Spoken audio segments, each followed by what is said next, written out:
Net सन 2017 में पूछे गए उर्दू के 50 सवालों को कम वक्त में पूरी तफसील के साथ आज हम लोग अपनी इस वीडियो में डिस्कस करेंगे। आप लोग हमारी इस वीडियो को ज़्यादा से ज़्यादा शेयर करें, हैदरी स्टडी पॉइंट को ज़रूर सब्सक्राइब करें। तो चलिए शुरू करते हैं आज का हमारा पहला सवाल। पहले सवाल में ये पूछा जा रहा है कि सर सैयद के सफ़रनामे की निशानदही कीजिए। तो सर सैयद का जो सफ़रनामा है वो मुसाफिराने लंदन है। मुसाफिराने लंदन के बारे में मैं थोड़ा सा बता दूं कि ये सफ़रनामा सर सैयद का, जिसमें उन्होंने अपने सफ़र क़याम लंदन को बयान किया है। ये सफ़रनामा कब और कहाँ से शाया हुआ? तो 1869 में अखबार साइंटिफिक सोसाइटी अलीगढ़ में ये शाया हुआ था। किताबी सूरत में पहली बार इसे मजलिस तरक्की पसंद लाहौर ने 1861 में शाया किया था। अब बाकी ऑप्शन भी हैं। आपके मन में सवाल ये उठ रहा होगा कि शायर ईरान और अजायबात फ़रंग किसके सफ़रनामे हैं। तो मैं आपको बता दूं, अजायबात फ़रंग यूसुफ खां कंबलपोश का सफ़रनामा है, जो कि 1847 में शाया किया गया था और ये उर्दू का पहला सफ़रनामा माना जाता है। ये सफ़रनामा क़याम इंग्लैंड से मुताल्लिक़ लिखा गया है और इंग्लैंड के सैर से मुताल्लिक़। शायर ईरान की बात करें तो मोहम्मद हुसैन आज़ाद का सफ़रनामा है। अगला सवाल ये कि मीर अमन को उर्दू नस्र में वही मर्तबा हासिल है जो मीर तकी मीर को शायरी में हासिल है। ये जो बयान है किसका है? तो ये बयान सर सैयद अहमद ख़ां का है। मीर अमन से मुताल्लिक़ एक अहम बयान आपको मैं यहाँ पे सुना दूँ कि मीर अमन ने नावल के लिए मौजू ज़बान की बुनियाद डाली। ये जो कौल है अहसन फ़ारूकी का है। ये कौल भी आपको मीर अमन के मुताल्लिक़ याद करना है। अगला सवाल कि अय्यारुश्शोरा का मौजू क्या है? सवाल ये पैदा होता है कि ये तसनीफ़ किसकी है? तो ये खूब चंद ज़का की तसनीफ़ है और इसका मौजू है तज़किरा। अगला सवाल कि कुली कुतुब शाह ने दक्कन की उर्दू के अलावा किस ज़बान में शायरी की? मोहम्मद कुली कुतुब शाह के बारे में सब लोग जानते हैं। उर्दू का पहला साहिब दीवान शायर, सबसे ज़्यादा तखल्लुस, लगभग 17 तखल्लुस इन्होंने अख्तियार किया था। अगर डॉक्टर मोइनुद्दीन कादरी के मुताबिक बात करें तो मोहम्मद कुली कुतुब शाह ने उर्दू के लिए मानी, फ़ारसी के लिए कुतुब शाह और तेलुगु ज़बान के लिए तर्कमान तखल्लुस अख्तियार किया था। अब यहाँ से ये बात वाज़ेह होती है कि कुली कुतुब शाह ने दक्कन की उर्दू के अलावा तेलुगु ज़बान में भी शायरी की है। मोहम्मद कुली कुतुब शाह सबसे कदीम और पहला कसीदा को तस्लीम किया जाता है। नासिर काज़मी का असली नाम क्या है? नासिर रज़ा है। और उर्दू का मस्कन दो आबे गंगो जमन किसने करार दिया? उर्दू की पैदाइश और आगाज़ो इर्तिका से मुतालिक बहुत सारे नज़रियात हैं। उर्दू ब्रज भाषा से निकली, ये कौल मोहम्मद हुसैन आज़ाद का है। उर्दू सरज़मीन पंजाब में पैदा हुई, महमूद शिरानी कहते हैं। सुलेमान नदवी इसका ताल्लुक़ सरज़मीन सिंध से जोड़ते हैं। मसूद हुसैन ख़ां का मानना यह है कि उर्दू दिल्ली और आसपास में पैदा हुई और यही जो नज़रिया है वो सबसे ज़्यादा काबिल कबूल भी है। तो बहरहाल उर्दू का मस्कन दो आबे गंगो जमन करार दिया है शौकत सब्ज़वारी ने। अगला सवाल है कि वली के इस शेर को मिसरे ऊला से मुकम्मल कीजिए। यहाँ पे दूसरा मिसरा है, आपको पहला मिसरा चुनना है इस शेर के लिए। वली का शेर है, ये भी आपको ध्यान में रखना है। मुझ पर न करो जुल्म तुम्हें लैला खुबा, मजमू हूँ तेरे गम को बयाबां सो कहूँगा। इस तरह से ये मुकम्मल शेर होगा।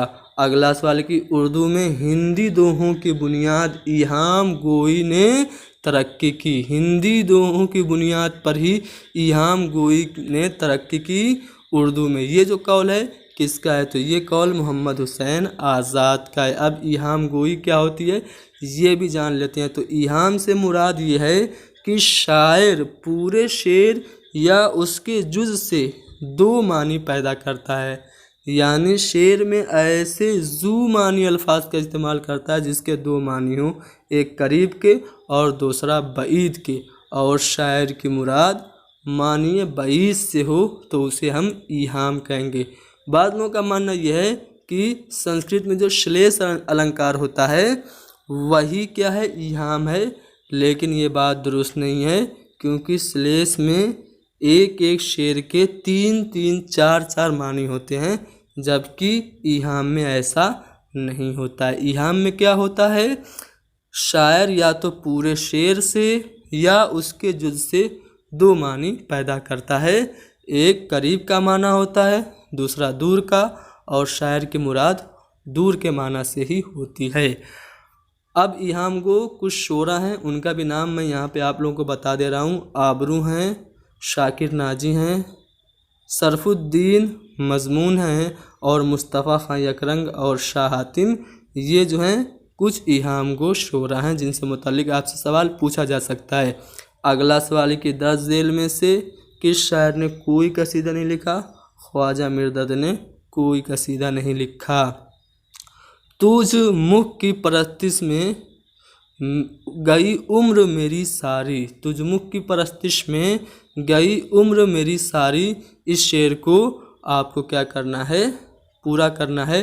तो यहाँ पे जो दूसरा मिसरा है कि ए बुत की पूजनहारी तक इसको बजाती जा, ये जो है आपका दूसरा मिसरा इसका होगा। यानी कि इस तरह से शेर मुकम्मल हो जाएगा कि तुझ मुख की परस्तिश में गई उम्र मेरी सारी, ए बुत की पूजनहारी तक उसको बजाती जा।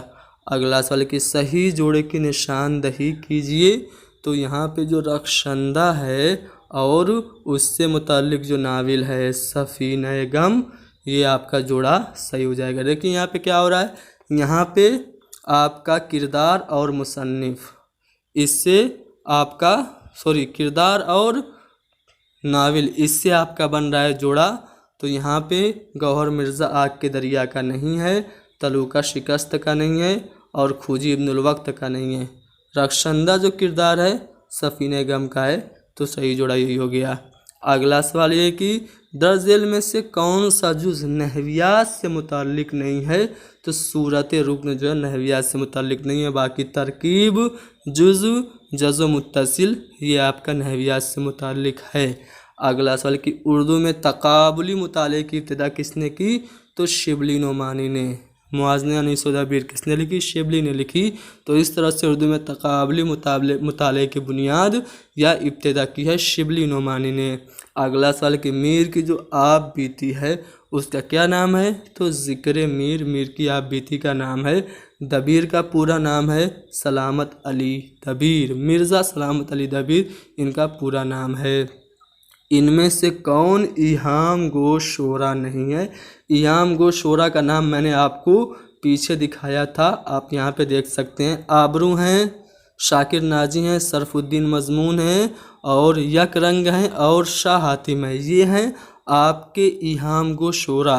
अब आपको यहाँ पे फाइंड आउट ये करना है कि कौन हैं इनमें से, चारों में से कौन है जिनका नाम आपने ईहाम गोई के शोरा में नहीं देखा। तो आबरू का देखा, नाजी का और मजमून का, लेकिन फ़ायज़ का नहीं देखा। तो ये जो फ़ायज़ हैं वो ईहाम गो शायरों में शुमार नहीं होते हैं। अगला सवाल कि 10 झेल में से कौन सी नज़्म कता की हैयत में है? तो आपका जो फ़र्ज़ी लतीफ़ा है वो कता की हैयत में है। फ़साना अजायब में वज़ीर ज़ादे को तब्दील रूह का अमल कौन सिखाता है? तो जान आलम सिखाती है। मफरूज़ा का ताल्लुक़ किससे है? तहकीक से है। देखिए कम वक्त में बिना किसी एक्सप्लेनेशन के मैं जल्दी से सवालों के जवाब को बताते हुए जा रहा हूँ। कौन सी शाख उसलूबियात में शामिल नहीं है? तो आपकी सूतियात, मानियात और मारफेमियात ये उसलूबियात में शामिल है, लेकिन समाजी लिसानियात ये उसलूबियात में शामिल नहीं है। हुजूर सिंह किस नावल का किरदार है? तो एक चादर मैली सी किसकी है? राजेंद्र सिंह बेदी की है। तो हुजूर सिंह उसी नावल का किरदार है। बाकी गौदान आप जानते हैं किसकी है? प्रेमचंद की है, त्रिला की रिस्मत की, और लंदन की एक रात सज्जाद ज़हीर की है। अगला सवाल कि कसीदा के अज़्ज़ाए तरकीबी की सही तरतीब आपको बताना है। तो तशबीब, गुरेज, मदह, दुआ और हुस्न तलब, जिसको हम लोग मुद्दवा के नाम से भी जानते हैं, यही सही तरतीब है। तो अगर आप ध्यान दें तीसरा वाला ऑप्शन तशबीब, गुरेज, मदह, दुआ आपका सही हो जाएगा। कसीदा के अज़्ज़ाए तरकीबी 5 हैं। अगला सवाल कि रात महफिल में तेरी हम भी खड़े थे चुपके, जैसे तस्वीर लगा दे कोई दीवार के साथ। ये जो शेर है किसका है? तो मीर तकी मीर का ये शेर है। दर्जेल नज़रिया किसका है? मैं नज़रिया पढ़ रहा हूँ कि मैं ये नहीं कहता कि पैगाम और शायरी में कोई बैर है, शर्त यह है कि पैगाम शेरी तजर्बा बन जाए। तो ये जो कौल है वो मशहूर नक्काद कलीमुद्दीन अहमद का है। अगला सवाल कि शेर नौ ये किसकी तसनीफ़ है? तो ये आपकी शमसुर रहमान फ़ारूकी की तसनीफ़ है।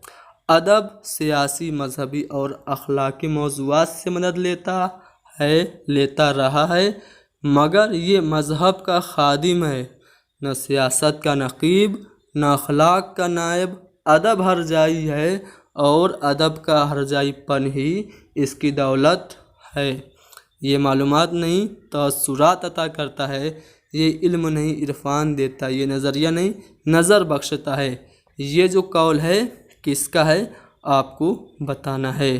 तो इससे मुतल्लिक मुझे कन्फ्यूज़न है, अगर आप लोगों को कंफर्म पता हो तो कमेंट में बताइए। अगले सवाल पे चलते हैं। फ़ानी यासियात के इमाम है, ये जो कौल है किसका है? रशीद अहमद सिद्दीकी का है। किस फिक्सन निगार के यहाँ जेम्स जॉइस और वर्जीनिया वुल्फ का असर नज़र आता है?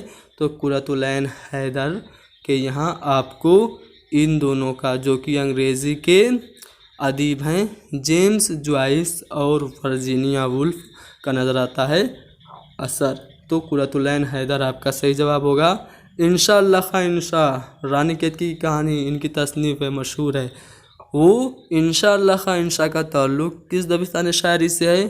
तो आपका दबिस्तान लखनऊ से है।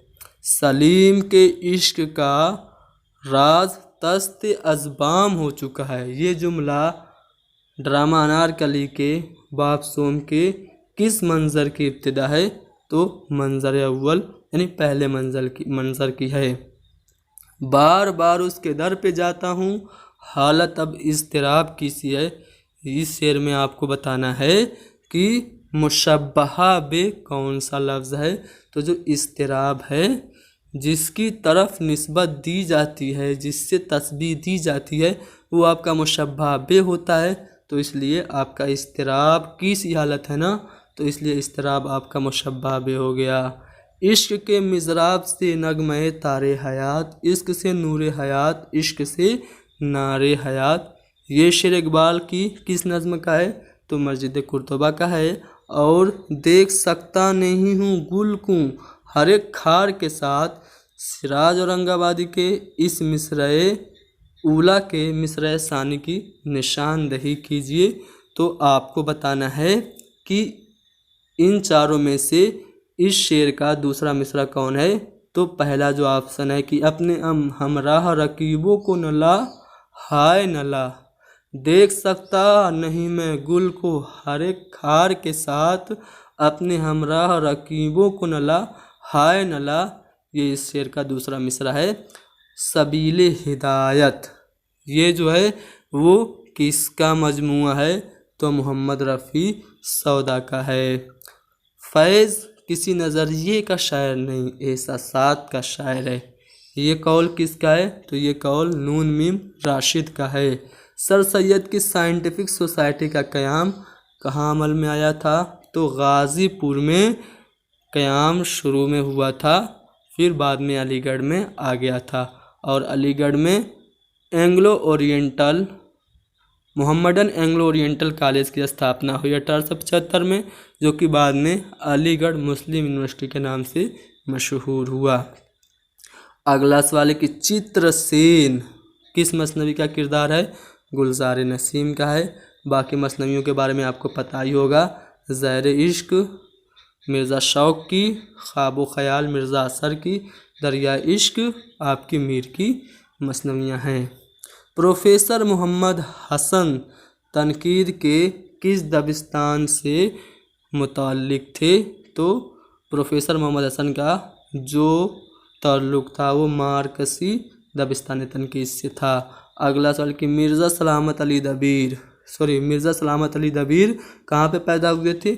तो दिल्ली में पैदा हुए थे, लेकिन इनका ज़्यादातर वक्त लखनऊ में गुजरा था। अगला सवाल है कि कौन सी तहरीक मुसालिहाना तहरीक है?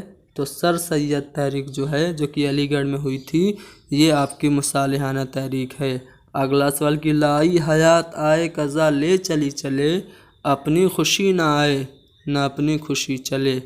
ये जो शेर है किसका है? तो ख्वाजा मीर दर्द का है। आई एम नॉट 100% श्योर, लेकिन मेरे ख्याल से यही जवाब हो सकता है। आपको अगर इससे मुताल्लिक ज़्यादा जानकारी हो तो कमेंट में इस्लाह करें। अगले सवाल पे चलते हैं। मीर अनीस किस शहर में पैदा हुए थे? तो फैज़ाबाद में मीर अनीस पैदा हुए थे। अगले सवाल पे चलते हैं। दौलत का मुगालता अजीब व गरीब है, दौलतमंद अपने आप को सबसे ज़्यादा ताकतवर, अक्लमंद, कौम परस्त, तुरफा ये कि सबसे ज़्यादा माकूल भी समझता है, कभी बहैसियत मजमूई, कभी अलहदा अलहदा। ये जो इक़्तिबास है मज़ामीन रशीद के किस इंशाइया से माखूज़ किया गया है? तो मुगालता इंशाइया से लिया गया है ये इक़्तिबास। अगला सवाल कि सौदा के इस शेर को मिसरे सानी से मुकम्मल कीजिए। यहाँ पे शेर ये है कि ये रंजिश में हमको है बेअख्तियारी, ये रंजिश में हमको है बेअख्तियारी, तुझे तेरी खाकर कसम देखते हैं। यहाँ पे ये आपका जो होगा पहला वाला ऑप्शन, दूसरा मिसरा होगा शेर का। अगला सवाल कि इज्तिमाई लाशऊर का नज़रिया किसने दिया? तो युंग ने, कुछ लोग इसको जुंग भी पढ़ते हैं, युंग ने इज्तिमाई लाशऊर का नज़रिया पेश किया था। रजब अली बेग सरूर का मदफन कहाँ है? तो रजब अली बेग सरूर दफन हुए हैं बनारस में। और शोराए उर्दू के तज़किरे किसकी तहकीकी किताब है? तो ये हनीफ अहमद नकवी की तहकीकी किताब है, शोराए उर्दू के तज़किरे। अगला सवाल कि बागो बहार जर्द बैल पर सवार होकर आने वाले नौजवान की उम्र कितनी बताई गई है? तो 15 से 16 साल उम्र बताई गई है बागो बहार में उस नौजवान की जो जर्द बैल पर सवार होकर आया था। अगला सवाल कि तनकीदी हाशिए किसके मज़ामीन का मजमूआ है? मजनून गोरखपुरी का। तो यहाँ पे हमने 50 सवालों को कम वक्त में हमने आपके सामने पेश कर दिया। उम्मीद करता हूँ वीडियो पसंद आई है। पसंद आए ज़्यादा से ज़्यादा शेयर कीजिए और हमारे चैनल को ज़रूर सब्सक्राइब कीजिए।